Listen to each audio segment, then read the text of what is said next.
Hello and thank you for tuning in. It's Field Day 2016. This is the Friday before the contest. Out behind me you can see the site we'll be using for Field Day.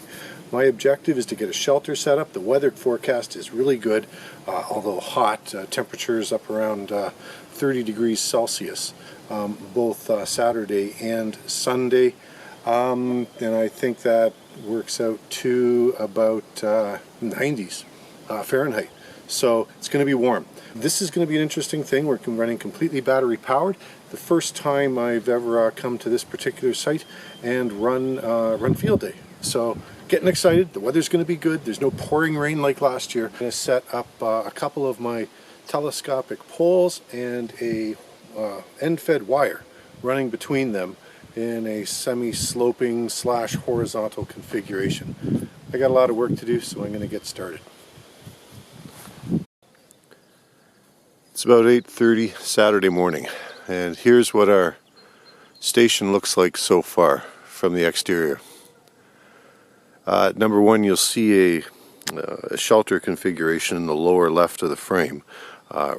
Randy did show up in spite of his sore knee, and brought that along. It didn't have the original canopy covering on it, so we've jury-rigged an actual generic tarp with bungee cords and poly cord just to hold it in place. So because we've got the open air option now, we may actually go with that for the actual station rather than being inside the tent, which might prove to be hotter and stuffier when subjected to the full sun.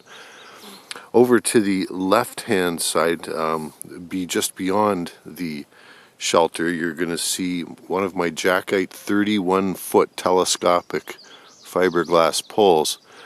At the top end of it, I have one end of the high end-fed 4-band classic antenna. It is rated for 100 watts and will get us operational on the entire band for 40 meters, 20 meters, 15 meters and 10 meters. We do plan on operating single sideband only for the contest. To the extreme upper right of the frame, you can see the spider beam 40-foot telescopic fiberglass pole, to which the very tip has been tied off to the far end of the high-end fed antenna.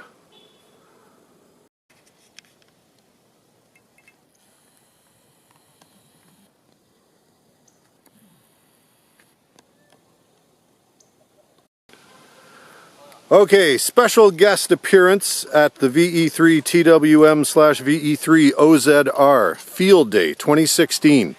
Rick of the Radio Hobbyist YouTube channel. If you have not checked out his channel, you need to do so right away. He's got some amazing stuff over there. Rick lives in the area. He stopped by and he brought his alpha antenna, Easy Military.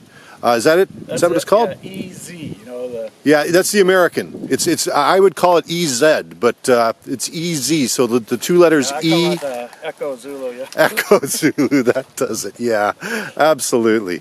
Let's get a little bit closer look. So Rick, would you mind giving us a little bit more information on the Alpha EZ and what we got going on? Sure. So I thought this would be a great antenna to bring along to Field Day because it is so easy to get installed and running. It is just the easiest antenna that I've ever bought, you know, up from the store shelf, that just goes up in a matter of 2 minutes. Mm-hmm. So, and it's going to give us vertical capability where our other antenna here on this site is horizontal. So we're going to have an ability to switch back and forth, see you know, which one's picking up better, what propagation's doing at that moment, and see what it can do. So yeah, this is the Easy Military from Alpha Antenna, and it's got this great little clamping thing. It's just snug as a bug on there. What else? We're going to deploy the counterpoise, then put this on. This is the collapsible radiating element. If anybody's ever seen this thing, it's just a bunch of magnetically held sections. And so you can see how quickly that just goes together. It's easy as pie. this screws onto the top of that. Put your antenna coax on there to your tuner, and you're done. Good stuff. Okay, let's take the camera in a little bit closer and take a look at that mount. I'm really impressed with that. So there is the bottom of the easy antenna. Look at this clamp thing. It is really, it's like the jaws of life. And it is rotatable. There's some Allen keys there, so you can twist this any way you need to. And you screw that on there. There's your SO239. Antenna goes on top. Let's just show you how easy it is to clamp onto a pole here. So, look at this. A few twists of this, it's on there. It's on there good.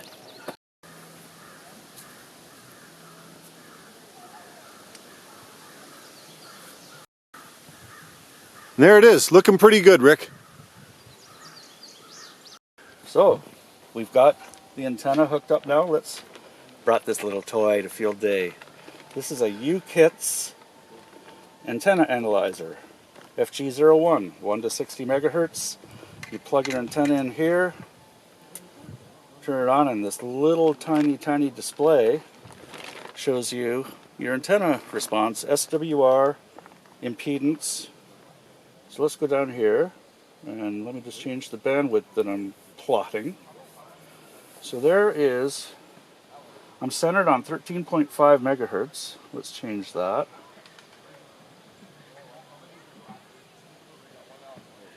Let's go to 14. So I'm centered on 14.5 with a width of 5 megacycles.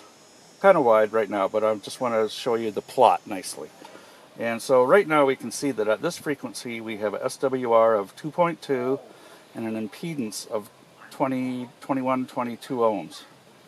So as I go up and down in frequency, you can see these things change, and it can actually pinpoint, where the match is best on this antenna as it sits. And this is, Rick, this strikes me that this would be very useful also in new antenna installations, just before you even have to key up the transceiver and potentially place it into a dangerous situation where you've got a high SWR. Throw this on first. Maybe you've got bad coax, maybe there's something else.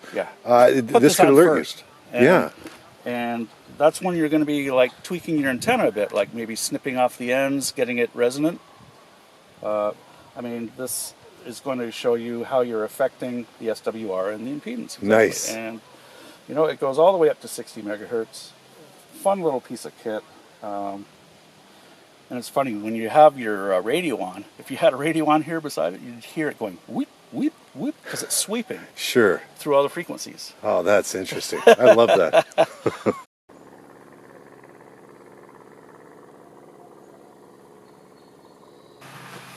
Okay, Rick. Well, thanks very much for coming. Appreciate you showing up here. I wanted to really check out what you guys are doing and help with the video. That's where I get all the fun. It's so much fun having you here. A little bit of fresh blood, and I got to say, having seen so many of your videos on YouTube, I wanted to ask you just a little bit about that. You've got Rick has a channel called the Radio Hobbyist, and he is a bit of a gear freak. I hope you don't take that the wrong way. But if you want to see the latest and greatest, Rick's channel is a really good place to check out. How did you get started with the YouTube stuff, Rick? The YouTube stuff I started seeing other people's ham radio videos. There's everybody knows, is it Randy? Has a great channel, K7AGE, I think is his called. Great channel. I thought, I can do that. Everybody can do video. It's simple. You just turn on the camera and start, and if you don't like what you create, you throw it in the trash can. So I really like playing with the gadgets, like you say, and I just thought that other people might like to see some of the stuff that I play with, and so I do unboxing videos. Those are crazy popular. people want to see what's in the box. Yeah, it's true. crazy. And you know, first time power on, the mystique of the first time power on, and then just, you know, I kind of like to do video, shoot something about what I find interesting about the unit, whether it be that it's really good at selectivity or something. I might just do a video on that select topic of look at the filtering on this radio, it's really awesome. Or compare two radios, and I just get a kick out of posting them and seeing how many people actually watch them. And it's an incredible number. You've got a really big number of subscribers. There's over a million views now. Wow, yeah. Unbelievable. Yeah. You know, it's fantastic. Did you ever think it would get to this when you first started? No, it's like home movies. You can't get the neighbors to watch them. Yeah, exactly. How do you keep up to date with stuff that's going on in radio? Well, of course, we have the internet now. Back in the old days, we had the Radio Amateur Handbook from the ARRL, right? That's where a lot of us learned. You always seem to be on the cusp of things that are new. Well, I do like looking for new products. Yeah. You know, like flex radio stuff, awesome stuff. I just eat it up. And the new SDR stuff, I think is great. We're really at an interesting time in ham radio where technology is changing a bit, and so not that the old stuff was bad, but the new stuff is, I mean, when you're learning, that's food for your brain, right? It keeps you young to just be always learning new things. That's the Yes. Well, thank you very much, Rick. It's been great having you out here for Field Day. We're going to try out your antenna, the Alpha Easy Military, see how it works out for us as a vertical here at the Field Day station. Here's a look at the antenna set up for the high-end fed. This is the 4-band, covers 40, 20, 15, and 10 meters. I'm using a 31-foot jackite pole. The high-end fed, the terminating end, is at the top of the pole, right near the very top. And I have approximately 5 12-foot lengths of RG8X coming down and then across to the operating position. This is not ideal because one contiguous line of coax would avoid losses that you get whenever you couple coax. But it's what I've got, and what the heck, we're going to give it a try. So we'll be using this antenna set up in this configuration, a horizontal configuration, along with Rick's Alpha Easy Military in a vertical orientation, and we'll do some scanning across the band to see what kind of difference we're getting in reception. We're still a couple of hours away from Field Day beginning. Gives us a little bit of a chance to stretch the legs of the gear. It's time to hook up the battery to the FT-817, and something that people may not be aware of is that there is a bit of a weak point with these models and the power plug.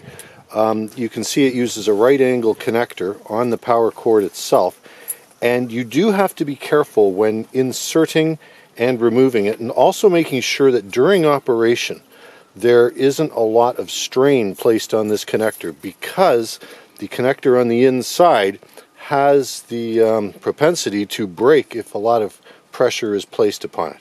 So if you're new to the FT-817 and you're using it in portable operation with an external battery, as I am today, please bear this in mind.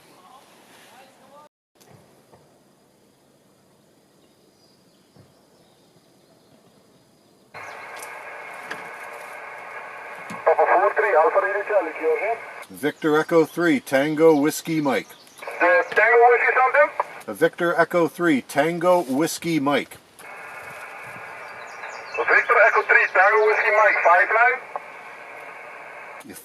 5-9? Correct. This is Victor Echo 3, Tango Whiskey Mike, 1 Bravo Golf Tango Alpha. 691 Alpha Delta X-ray, thank you.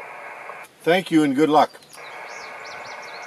QRZ November 4, Sierra Victor Charlie. Victor Echo 3, Tango Whiskey Mike. Again, Victor Echo 3. Victor Echo 3, Tango Whiskey Mike.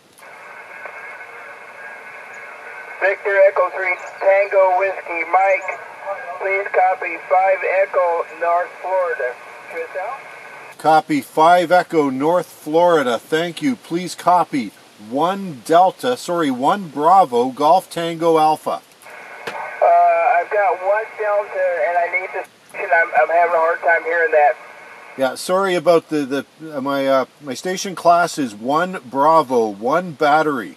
My section is Golf Tango Alpha. Golf Tango Alpha. Is it Golf Tango Alpha in the section? Roger, roger. Okay, and did I do the class incorrect? I got 1 Delta. Is it something else? Yes, it is 1 Bravo, 1 Bravo, 1 battery. Oh, okay, thank you. I'll recorrect it. Did you get the 5 Echo North Florida? Roger, roger. Thank you. Thank you. Good luck. CQ Field Day, CQ Low Field Day. CQ Field Day from November 4th, North Carolina. Victor Echo 3, Tango Whiskey Mike. Operating Field Day. Standing by for a call. Victor Echo 3, Tango Whiskey Mike. Okay, the Victor Echo 3 Tango Whiskey. Victor Echo 3 Tango Whiskey, question mark. Please copy. 2 Alpha North Carolina. 2 Alpha North Carolina, go ahead. Copy that. Please copy Victor Echo 3, Tango Whiskey Mike, 1 Bravo, Golf Tango Alpha. I've got the Mike Golf Bravo. Give me the class, go ahead. Class is 1 Bravo, 1 Bravo. Oh, terrific. Now, let me get your call correct. Victor Echo 3 Tango Whiskey, go ahead. Victor Echo 3, Tango Whiskey Mike. Mike, Mexico, Minnesota. Minnesota, Mexico. Okay, we've got it. Gosh, thanks a lot. You're 2 Alpha North Carolina. 2 Alpha North Carolina. So, MGB. Yeah, Victor Victor TWM. Okay, terrific. Okay, fellas, this is North Carolina radio station N4NC. And we're QRZ. Field A, CQ Field A, kilowatt 4, Sugar Victor, K4SV, Field A. Victor Echo 3, Tango Whiskey Mike. Tango Whiskey Mike Station. Victor Echo 3, Tango Whiskey Mike. Is it a Victor Echo 3, Tango Whiskey Mike, QSL? Roger, roger. QSL, QSL. Okay, tough contact. This is kilowatt 4 Sugar Victor. We're 2 Alpha South Carolina, 2 Alpha South Carolina. Can I have your class? 1 Bravo, Golf Tango Alpha. Repeat, 1 Bravo, Golf Tango Alpha.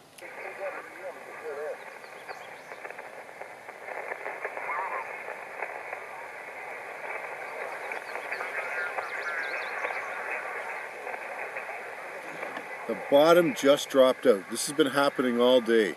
The station is coming in very strong. Go back to him. Yeah. He hears me, and boom, he's gone. Why? What causes that? It's a propagation, man. Okay, the other QRP? Victor Echo 3, Tango Whiskey Mike. Okay, VE3 Tango Whiskey Mike. Please copy 3 Echo Wisconsin. Copy that. Please copy 1 Bravo, Golf Tango Alpha. Gotcha, 1 Bravo. Good luck, QRZ. Whiskey 1, Lima Alpha Sierra. Whiskey 1, Lima Alpha Sierra. Field day. Victor Echo 3, Tango Whiskey Mike. Victor Echo 3 again. Victor Echo 3, Tango Whiskey Mike. Victor Echo 3, Tango Whiskey Mike. Copy 2 Foxtrot, Connecticut. Copy that. Please copy 1 Bravo, Golf Tango Alpha.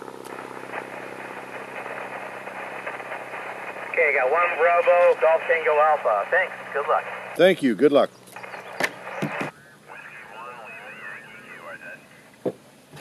Victor Echo 3, Tango Whiskey Mike.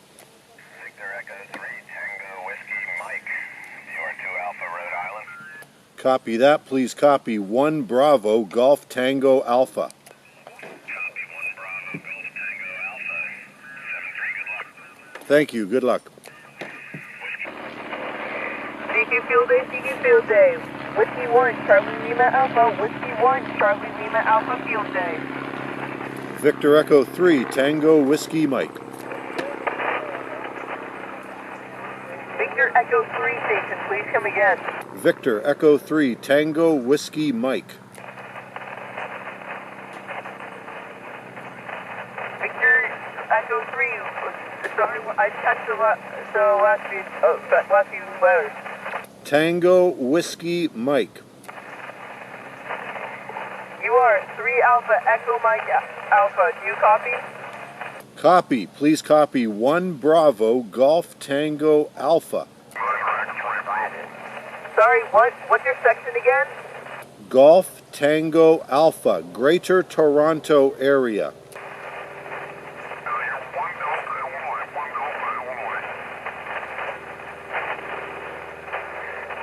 Thank you, 73, QRZ. This is Whiskey 4, Whiskey Victor Papa, Whiskey 4, Whiskey Victor Papa, CQ Field Day, CQ Field Day, Whiskey 4, Whiskey Victor Papa.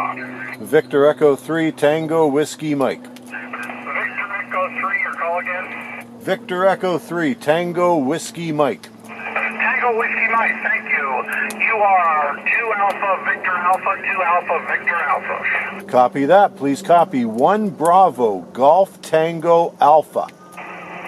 Golf Tango Alpha, thank you very much for the new area. Good luck. Thank you. Good luck, sir. Field Day from November 1, Echo Alpha Tango. Victor Echo 3 Tango Whiskey Mike. Victor Echo 3 Tango Whiskey Mike, please copy 2 Echo Charlie Tango. Copy that. Please copy 1 Bravo Golf Tango Alpha. Roger, 4 Bravo Golf Tango Alpha, 73. Thank you. Good luck. QRZ, Kilo 9, India, Quebec, Papa. Victor Echo 3 Tango Whiskey Mike. Victor Echo 3 Tango Whiskey Mike. Roger, roger. Victor Echo 3 Tango Whiskey Mike, is that correct? That is correct. Roger, roger. Please copy on 3 Foxtrot, Illinois, 3 Foxtrot, India, Lima. Copy that. Please copy 1 Bravo Golf Tango Alpha. Victor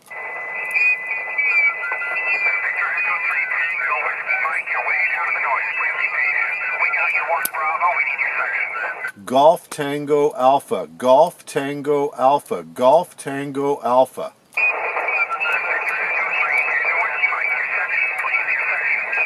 Golf Tango Alpha, Greater Toronto Area. Golf Tango Alpha. All right, we copy your 1 Bravo Golf Tango Alpha. Good luck in the contest. Thank you. Good luck.